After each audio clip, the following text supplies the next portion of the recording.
Warriors fans, we're trying to star chase.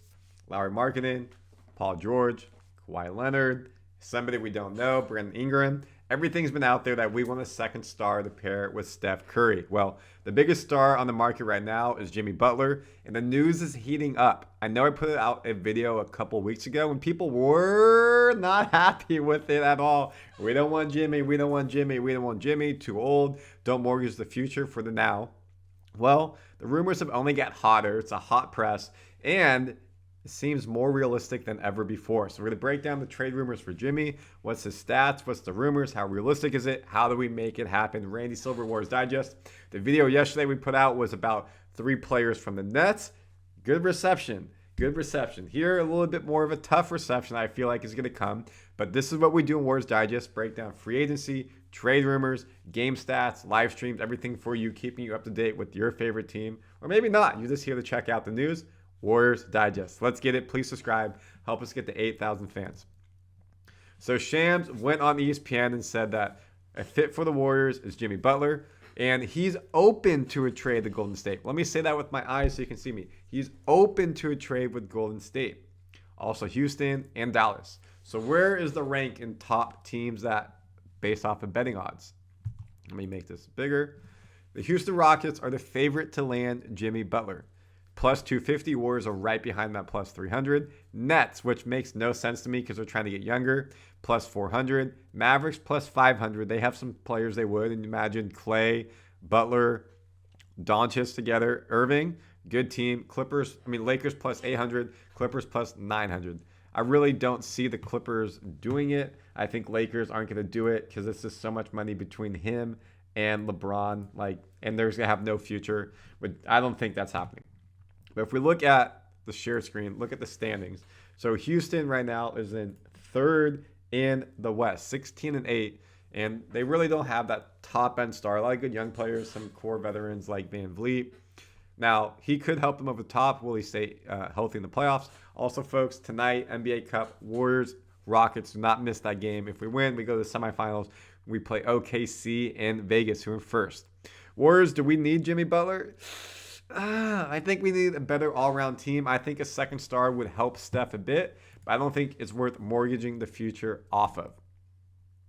The Heat are very open, Heat culture very open to trading Jimmy Butler. The Jimmy Buckets era in Miami may be over. So this is kind of the updates. Now let's dive into how this trade would actually happen and why it would go. So on the surface, folks, Butler makes sense for the Warriors. He's a proven veteran. Can assimilate with many teams. We've seen in Philadelphia and Minnesota. He's also kind of not been on teams. They pushed him out. He can play with or without the ball in his hands. Is experiencing his most efficient season from inside the arc. 56% shooting to be exact. Defense is good on the Warriors' 4th ranked unit.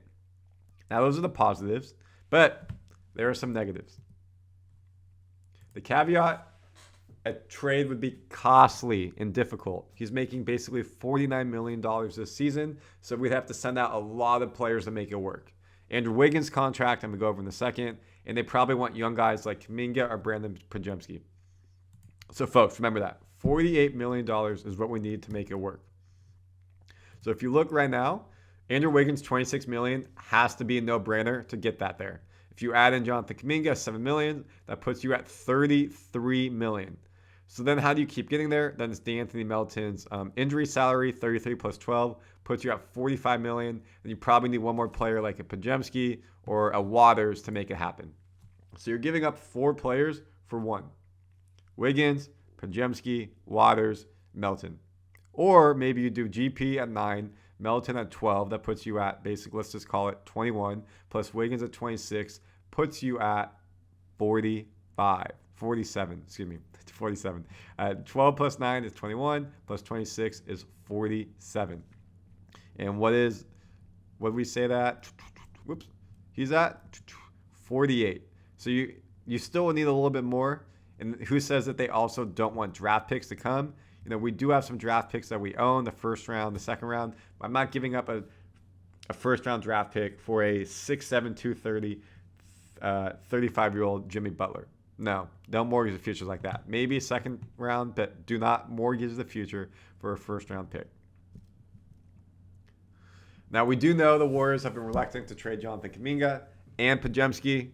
Now, Kuminga has been kind of pointing in the right direction as of late. Obviously, we broke down a couple of videos ago. Check it out. Him starting at power forward over Draymond Green. He's averaging 19 points, 4.5 rebounds when he's starting.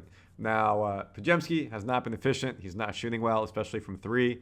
I was one of the players said I thought he was going to take a sophomore jump after his all-rookie campaign, especially what we heard in the summer with the select USA team.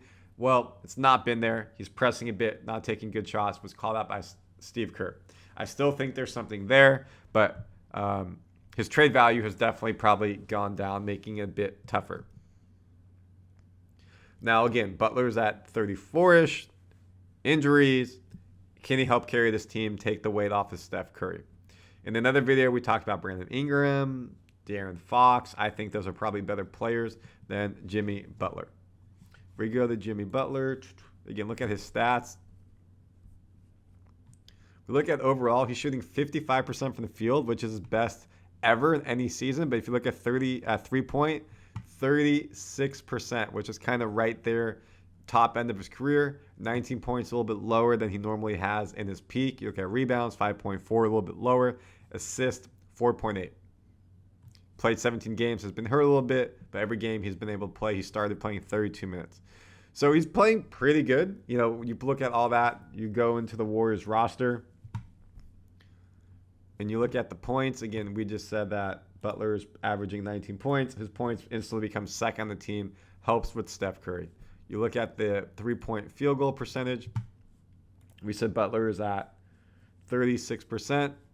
His 36%, oops, wrong way, puts you, right there, middle of the pack, and he wouldn't be a necessary 3-point shooter here. He brings playoff experience. He brings veteran leadership as well. You look at his field goal percentage. Again, he's at 55%. Instantly becomes second on the team above GP2. Now, playing in the Western Conference, he will have a tougher matchup than playing on the Heat consistently. And Jimmy Butler maybe is revitalized. Doesn't have to do as much with Steph Curry around him. He can probably score more with the slashing and the dunking because Steph Curry takes some heat. Curry, of course, a better all-around player than Tyler Hero.